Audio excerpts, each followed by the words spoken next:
Class 9th ये जो chapter है हमारा मैटर इन आवर सराउंडिंग, इसका ये थर्ड पार्ट है। इस पार्ट में हमें शुरू करना है इस पैराग्राफ से, जहाँ पे ये दिया हुआ है ना कि when we supply heat energy to water particles start moving even faster at a certain temperature a point is reached when the particles have enough energy to break free from the forces of attraction of each other. अब देखो यहाँ पे क्या लिखा हुआ है कि आप देखो, ये हम समझा देते हैं। यहाँ पे पानी है, ठीक है। अब जो पानी है ना, तो ये पानी को हम लोग हीट कर रहे हैं। क्या कर रहे हैं? हीट कर रहे हैं। So that's B the reason कि इसमें हीट एनर्जी मिल रहा है। अब हीट एनर्जी मिलेगा ना, तो ये जो पार्टिकल्स है ना, ये फ्रीली मूव कर पाएगा। ये फ्रीली क्या कर पाएगा? मूव कर पाएगा। इसी तरह से जब आप हीट प्रोवाइड कर रहे होगे तो इससे एनर्जी मिल रहा होगा, और ये एनर्जी जो है फिर फाइनली एक इतना पॉइंट पे पहुंच जाएगा ना कि जो वाटर है ये वेपर पे कन्वर्ट होने लगेगा। ये वाटर किस पे कन्वर्ट होने लगेगा? वेपर पे। यानी कि जो पॉइंट है ना आपका 100 डिग्री सेल्सियस पे पहुंच जाएगा हीट करते करते। इस तरह से जो टेम्परेचर है वो कितने पे पहुंच जाएगा? 100 डिग्री सेल्सियस पे। और जिस पे कि आपका जो ये वाटर है ना, ये आपका वेपर में कन्वर्ट होने लगेगा, ठीक।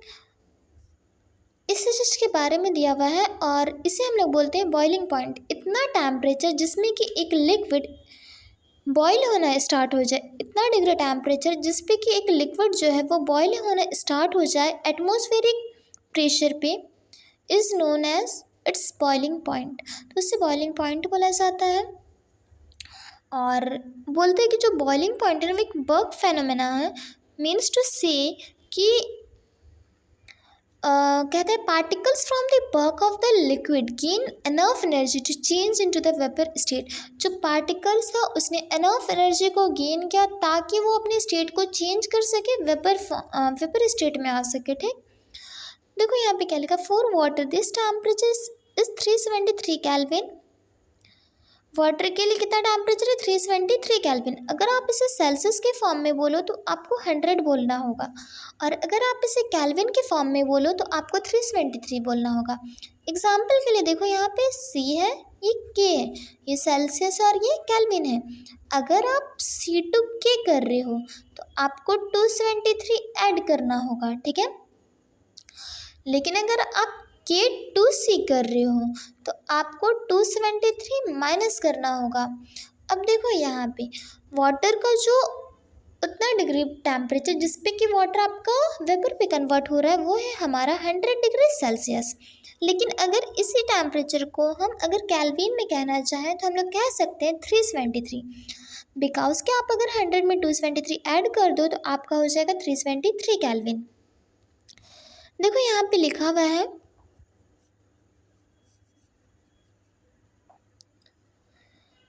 can you define the latent heat of vaporization? Do it in the same way as we have defined the latent heat of fusion.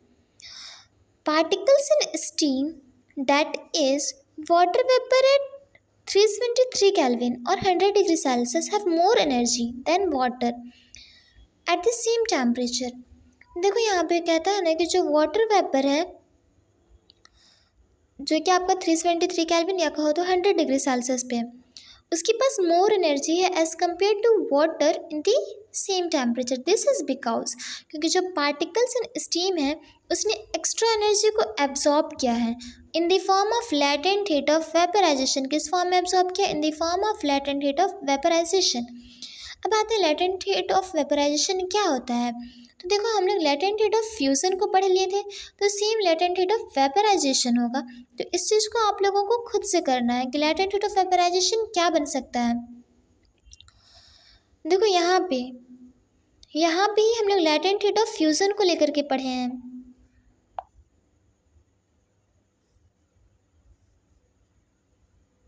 एक मिनट रुको। लैटेंट देखो यहाँ पे, the amount of heat energy that is required to change 1 kg of a solid into liquid. इतना heat energy आपको, उस amount में heat energy जो कि आपको ज़रूरत हो रहा है 1 kg सॉलिड को कन्वर्ट करने के लिए लिक्विड में at atmospheric pressure at its melting point is known as latent heat of fusion. तो इतना amount of energy, heat energy जिसका कि ज़रूरत पड़ रहा है 1 kg सॉलिड को लिक्विड में कन्वर्ट करने के लिए at atmospheric and at its melting point, ठीक है। तो इसे हम लोग कहते हैं लैटेंट हीट ऑफ फ्यूज़न। तो यहाँ पे देखो बस डिफरेंस क्या होगा, यहाँ पे सॉलिड इंटू लिक्विड है, तो यहाँ पे क्या हो जाएगा, लिक्विड इंटू गैस। वेपराइजेशन का है तो यहाँ पे क्या था, सॉलिड इंटू लिक्विड, तो आपको लिखना होगा liquid into gas at atmospheric pressure at its melting point है, तो यहाँ पे आपको मेल्टिंग पॉइंट नहीं लिखना होगा। तो यहाँ तक आप लिख सकते हो एट एटमॉस्फेरिक प्रेशर। अब आते हैं हम लोग यहाँ पे, देखो जब सॉलिड को अगर आप हीट करोगे तो वो लिक्विड बन जाएगा, लिक्विड को हीट करोगे तो गैसियस स्टेट यानी कि वेपर बन जाएगा। जब आप वेपर को कूल करोगे तो वापस से बैक लिक्विड बन जाएगा, और लिक्विड को जब कूल करोगे तो वापस से सॉलिड बन जाएगा। तो ये हम लोग देखें कि स्टेट ऑफ मैटर किस तरह से चेंज हो रहा होता है। नेक्स्ट हम लोग देखते हैं जो हमारा अगला टॉपिक है।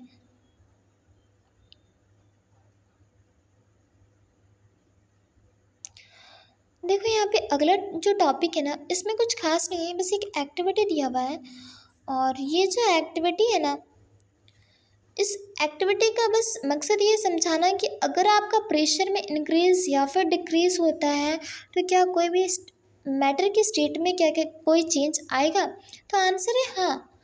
अगर आप प्रेशर में चेंज करते हो, अगर आप प्रेशर को इंक्रीज़ कर दे रहे हो या फिर अगर आप प्रेशर को डिक्रीज़ कर रहे हो तो आपके मैटर की स्टेट में चेंज आ जाएगा, ठीक है।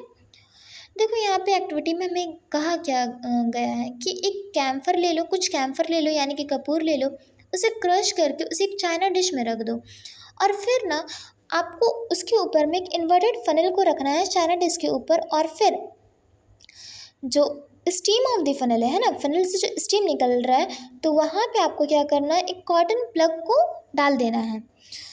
अब आपसे क्वेश्चन किया गया है कि आपको बताना है कि क्या अगर आप प्रेशर में चेंज करोगे तो मैटर की स्टेट में चेंज होगा। तो आंसर है यस, होगा।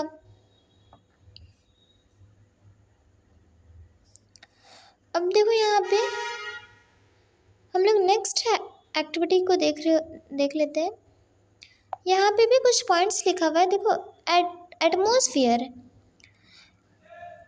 ATM है ना, atmosphere is a unit of measuring pressure exerted by a gas। Atmosphere ATM is a unit है, ठीक है, of measuring pressure exerted by a gas। the unit of pressure is pascal। Pressure का जो unit होता है ना वो क्या होता है, पास्कल होता है। और एक एटमॉस्फेयर में, पहले देखो एटमॉस्फेयर तो जो ATM है वो एक यूनिट होता है जिससे कि आप मेज़र, ATM एटमॉस्फेयर जो है ये एक तरह का यूनिट होता है जिससे कि आप ये मेज़र कर सकते हो कि कितना प्रेशर एक्सर्ट किया जा रहा है गैस के द्वारा, ठीक। और जो यूनिट होता है प्रेशर का वो होता है आपका पास्कल, पहला ATM, ठीक है। ATM जो एटमॉस्फेयर है, ATM एटमॉस्फेयर यानी कि ATM, ठीक है। तो ATM जो होता है एक तरह का यूनिट होता है जो कि यूज़ किया जाता है मेज़र करने के लिए कि गैस के द्वारा कितना प्रेशर को एक्सर्ट किया जा रहा है। अब बात है प्रेशर, तो प्रेशर का जो यूनिट होता है वो पास्कल होता है, यानी कि आप लिख सकते हो PA। 1 एटमॉस्फेयर में आपका 1.01 इंटू 10⁵ पास्कल होता है, ठीक है। The pressure of air in atmosphere is called atmospheric pressure. और वो प्रेशर जो कि आपके एटमॉस्फेयर में प्रेजेंट है तो इसे एटमॉस्फेरिक प्रेशर कहा जाता है। The atmospheric pressure at sea level जो होता है वो 1 एटमॉस्फेयर है and is taken as a normal atmospheric pressure, ठीक है। तो अब हम लोग यहाँ पे नेक्स्ट पेज में चलते हैं।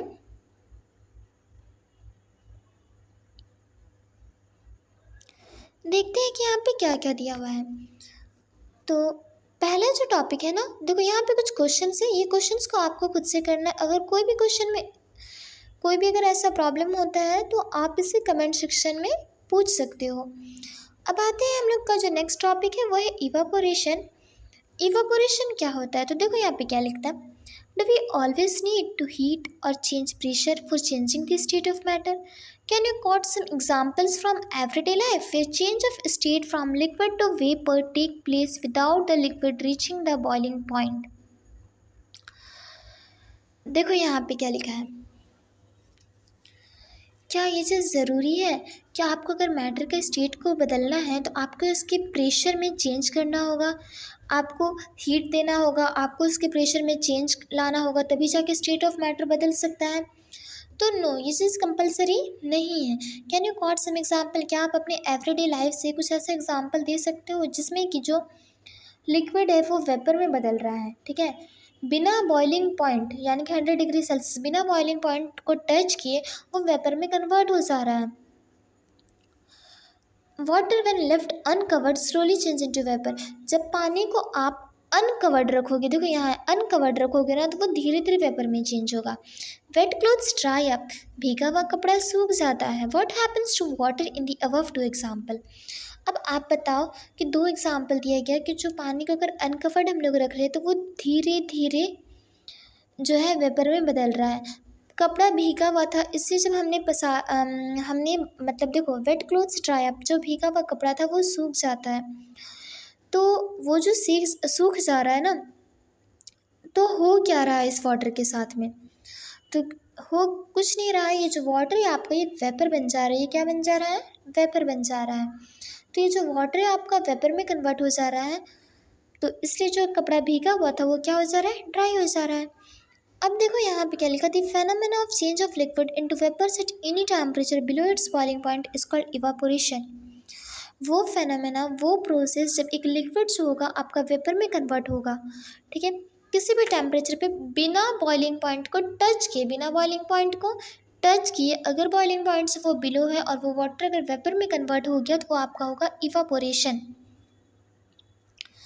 अब देखो हम लोग आते हैं 1.5.1 पे, जिसमें कि टॉपिक डाला हुआ है factors affecting evaporation. Factors affecting evaporation में देखो एक्टिविटी डाला हुआ है, ठीक है। इस एक्टिविटी को हम लोग पहले देख लेते हैं, जिसमें कि हमारा है take 5 ml of water in a test tube and keep it near a window or under a fan. Take 5 ml of water in an open china dish and keep it near a window or under a fan. Take 5 ml of water in an open china dish and keep it inside the cupboard or on a shelf in your class. Record the room temperature, record the time or days taken for the evaporation. देखो इसमें simply बता देते हैं, ये जो activity है ना, इस एक्टिविटी का मकसद क्या है समझाने का। अगर कोई चीज़ जितना बड़ा होगा उसमें इवापोरेशन जल्दी होगा, अगर कोई चीज़ छोटा है तो उसमें इवापोरेशन थोड़ा स्लो होगा। देखो ये एक्टिविटी भी कुछ उसी टाइप से है, लेकिन खुद से एक एग्जांपल दे रहे हैं कि मान लो एक प्लेट है, ठीक है, इस प्लेट में पानी है, दूसरा जो है ना एक ग्लास है, इस ग्लास में पानी है, और जो थर्ड है वो है हमारा, मान लो छोटा सा एक चम्मच है, छोटा सा क्या है, एक चम्मच, यानी कि कह सकते हैं स्पून है। तो एक स्पून है, एक प्लेट है और एक ग्लास है। आप तीनों में पानी रखो, ठीक है, पानी जो रखोगे ना सेम अमाउंट का रखना।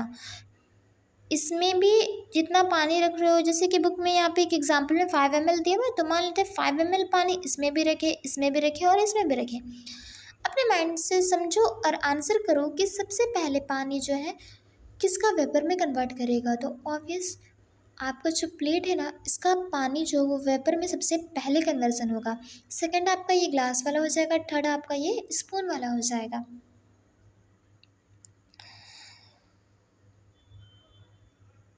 तो कहता क्या है कि अगर उसको जितना एरिया मिलेगा, ठीक है, जितना एरिया मिलेगा उसी हिसाब से वेपराइजेशन भी होगा। अगर एरिया ज़्यादा है तो वेपराइजेशन जो है वो जल्दी, इवापोरेशन जो है वो जल्दी हो जाएगा। अगर एरिया कम मिलेगा तो इवापोरेशन स्लो होगा। अब इवापोरेशन किस किस फैक्टर्स पे किस किस फैक्टर पे डिपेंड करता है, तो देखो यहाँ पे बताते हैं।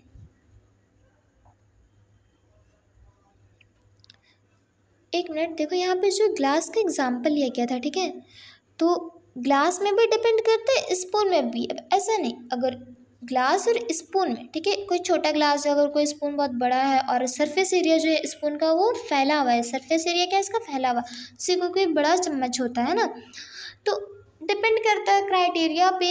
ज़रूरी नहीं है कि स्पून का ही सबसे लास्ट होगा और ग्लास का पहले होगा, ऐसा कुछ भी ज़रूरी नहीं है, मस्ट नहीं है। बस मेरा मकसद ये था समझाना कि सरफेस एरिया ज़्यादा होना चाहिए।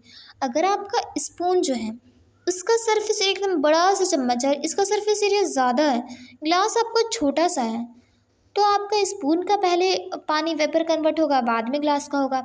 लेकिन अगर स्पून एकदम छोटा सा है और ग्लास जो है वो थोड़ा अच्छा है, मतलब ग्लास का जो सरफेस एरिया है वो ज़्यादा है, ग्लास का सरफेस एरिया क्या है, ज़्यादा रहेगा ये सरफेस एरिया, तो पहले ग्लास में का जो वाटर होगा वो वेपर में कन्वर्ट कर जाएगा। तो कहने का मकसद बस ये है और समझाना बस ये चाहते हैं कि सरफेस एरिया ज़्यादा होना चाहिए। स्पून रहे, ग्लास रहे, प्लेट रहे, इससे मैटर नहीं करता है, सरफेस एरिया अगर ज़्यादा है तो जिस चीज़ का सरफेस एरिया ज़्यादा होगा उसका उसमें वेपराइजेशन जो है ना, वेपराइजेशन नहीं कह सकते, वो एक थोड़ा अलग टर्म्स हो जाएगा, इवापोरेशन जो है वो पहले टेक प्लेस करेगा। और अगर आपका सरफेस एरिया जो है वो कम है तो इवापोरेशन उसमें स्लो टेक प्लेस करेगा, ठीक है। वेपराइजेशन वर्ड यूज़ नहीं कर सकते, वेपराइजेशन अलग टर्म है, इवापोरेशन टर्म अलग है, दोनों में थोड़ा सा का डिफरेंस है, उसको भी हम लोग देखेंगे। फिलहाल अभी यहाँ पे देखते हैं कौन कौन सा फैक्टर है जिस पे कि इवापोरेशन डिपेंड करता है ना। देखो पहला है इंक्रीज ऑफ सरफेस एरिया, जो कि अभी हम लोग पढ़े, अगर आपका सरफेस एरिया ज़्यादा है तो इवापोरेशन फास्ट होगा, अदरवाइज स्लो होगा। एंड इंक्रीज ऑफ टेम्परेचर, अगर टेम्परेचर बढ़ेगा तो इवापोरेशन फास्ट होगा, अगर टेम्परेचर घटा दोगे, रिड्यूस करोगी तो इवापोरेशन भी स्लो होगा। डिक्रीज इन ह्यूमिडिटी, ह्यूमिडिटी क्या होता है, तो जो वाटर वेपर प्रेजेंट होता है ना एयर में, जो वाटर वेपर प्रेजेंट होता है इसे कहा जाता है ह्यूमिडिटी, देखो यहाँ पे लिखा हुआ है। अब अगर ह्यूमिडिटी का मात्रा ज़्यादा होता है तो आपका जो इवापोरेशन है वो स्लो हो जाएगा, और अगर आपका ह्यूमिडिटी कम है तो इवापोरेशन फास्ट होगा। फिर आते हैं इंक्रीज इन विंड स्पीड, अगर विंड स्पीड ज़्यादा है तो इवापोरेशन फास्ट होगा, विंड स्पीड स्लो है तो इवापोरेशन भी स्लो होगा। तो ये सब कुछ फैक्टर्स है जो कि अफेक्टिंग इवापोरेशन के बारे में दिया हुआ था। नेक्स्ट टॉपिक है हमारे पास, how does evaporation cause cooling. जो ये इवापोरेशन है ना, ये कैसे कूलिंग फील हो रहा होता है, हम लोगों को इससे कैसे कूलिंग फील होता है, तो बिकॉज कि जब पानी जो है वो इवापोरेट हो जा रहा है ना, एग्जाम्पल में ले लो ना हम लोग को ये बॉडी का स्वेट वगैरह, अगर ये हम लोग का बॉडी से जो पसीना आता है, जो स्वेट होता है, अगर वो इवापोरेट हो जाए तो इवापोरेट हो जाएगा तो ऑब्वियसली में कैसा फील होगा, कूल फील होगा। अब देखो यहाँ पे क्या लिखा है, द पार्टिकल्स ऑफ लिक्विड, यहाँ पे है the particles of liquid absorb energy from the surrounding to regain the energy lost during evaporation. वो एनर्जी जो कि इवापोरेशन के वक्त उसने लॉस्ट कर दिया था, लिक्विड का जो पार्टिकल है वो एनर्जी को गेन करता है, अपने सराउंडिंग से क्या करेगा, एनर्जी को दोबारा से रीगेन करता है, जो कि उसने इवापोरेशन के वक्त उसे लॉस्ट कर दिया था, ठीक है। उस एनर्जी को ये वापस से रीगेन करेगा अपने सराउंडिंग से। और absorption of energy from the surrounding जो होगा, बोलते हैं जब ये अपने सराउंडिंग से एनर्जी को एब्जॉर्ब करेगा तो इससे क्या होगा, मेक द सराउंडिंग कोल्ड, और जिससे कि जो सराउंडिंग होगा वो कैसा हो जाएगा, कोल्ड हो जाएगा।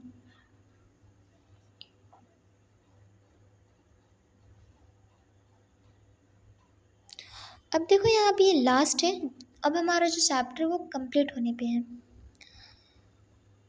What happens when you pour some acetone यानी कि nail polish remover on your palm, क्या होगा आप बताओ, आपको ठंडा फील होगा, कैसा फील होगा, ठंडा, because the particles gain energy from your palm और सराउंडिंग। ऐसा क्यों हो रहा है, अभी हमने पढ़ा क्योंकि जो पार्टिकल्स है उसने एनर्जी को गेन किया, उसने एनर्जी को गेन किया आपके पाम से या फिर कहो तो आपकी सराउंडिंग से, और and evaporate causing the palm to feel cool, और फिर क्या कर दिया, इवापोरेट कर दिया, जिससे कि आपको कैसा फील होने लगा, cool. After hot sunny day people sprinkle water on the roof और ओपन ग्राउंड। देखो because the large latent heat of vaporisation of water helps to cool the hot surface. गर्मी के टाइम में ना देखना, जब बहुत ज़्यादा गर्मी रहता है ना, तो लोग क्या करते हैं, रूफ़ पे, ठीक है, रूफ़ पे ओपन ग्राउंड में पानी को छिड़का करते हैं। ऐसा क्यों करते हैं? ताकि ठंडा फील हो। और ये ठंडा फील क्यों होता है? तो कारण हम लोग देख चुके हैं। कहता है because a large latent heat of the vaporisation है ना, तो large latent heat of vaporisation of water ये हेल्प करता है हमें कूल करने में, जो हॉट सरफेस है उसको किस में करने में, कूल करने में, लैटेंट हीट ऑफ वेपराइजेशन। और लैटेंट हीट ऑफ वेपराइजेशन भी अभी हम लोग जस्ट देख लिए कि जब 1 kg लिक्विड किस में कन्वर्ट होगा, वेपर में, एट इट्स एटमॉस्फेरिक प्रेशर, ठीक है। तो ये जो लैटेंट हीट ऑफ वेपराइजेशन है ये आपका हेल्प करता है कूल करने में। अब आते हैं can you cite some more example from daily life. क्या आप और कुछ एग्जाम्पल्स दे सकते हो अपने डेली लाइफ से, where we can feel the effect of cooling due to evaporation. देखो यहाँ पे एक दिया हुआ है, why should we wear cotton clothes in summer. Summer में आप कॉटन क्लोथ का यूज़ क्यों करते हो? बिकॉज कि कॉटन क्लोथ क्या करता है, स्वीट आपके बॉडी से एब्जॉर्ब करता है और फिर उसे इवापोरेट कर देता है। So that's be the reason कि we wear cotton clothes in summer. Why do we see water droplets on the outer surface of a glass containing ice cold water। गौर करना ना, जब आप ठंडा पानी को निकालते हो रेफ्रिजरेटर से, अगर आप ठंडा ठंडा पानी को निकाल रहे हो, है ना, या तो आइस कोल्ड वाटर है और उसे आप निकाल रहे हो, तो देखना उस बॉटल के बाहर कुछ वाटर का ड्रॉपलेट्स लग जाता है। ऐसा क्यों होता है? तो कारण पूछा जा रहा है कि ऐसा क्यों हो रहा है। तो कहता है द वाटर वेपर जो प्रेजेंट था एयर में, on coming in contact with cold glass of water, जब ये कोल्ड ग्लास ऑफ वाटर के करीब आता है, क्लोज्ड आता है, या फिर ग्लास का बॉटल भी कह सकते हो, उसके करीब आएगा ना, तो लूजेस एनर्जी। तो वो क्या करेगा, एनर्जी को लूज़ कर देगा and gets converted to liquid state. वो एनर्जी लूज़ कर देता है और जिसकी वजह से वो किस में कन्वर्सन हो जाता है, लिक्विड स्टेट में। तो यहाँ पे हमारा चैप्टर जो वो कंप्लीट हुआ। अब यहाँ पे भी कुछ क्वेश्चंस है जिससे कि आपको करना है, और अगर कोई भी क्वेश्चन हो जिसमें कि अगर कोई भी ऐसा दिक्कत हो तो आप पूछ सकते हो। तो ये जो हमारा चैप्टर था मैटर इन आवर सराउंडिंग, ये टोटल 3 पार्ट्स में डिवाइड किया हुआ है वीडियो के थ्रू। फर्स्ट पार्ट था, फिर ये एक सेकंड पार्ट है, और सेकंड पार्ट था, और ये जो है था हमारा लास्ट पार्ट रहा वीडियो का, चैप्टर का। तो कंप्लीट हो गया चैप्टर। अब फिर नेक्स्ट वीडियो में हम लोग इसका सेकंड चैप्टर को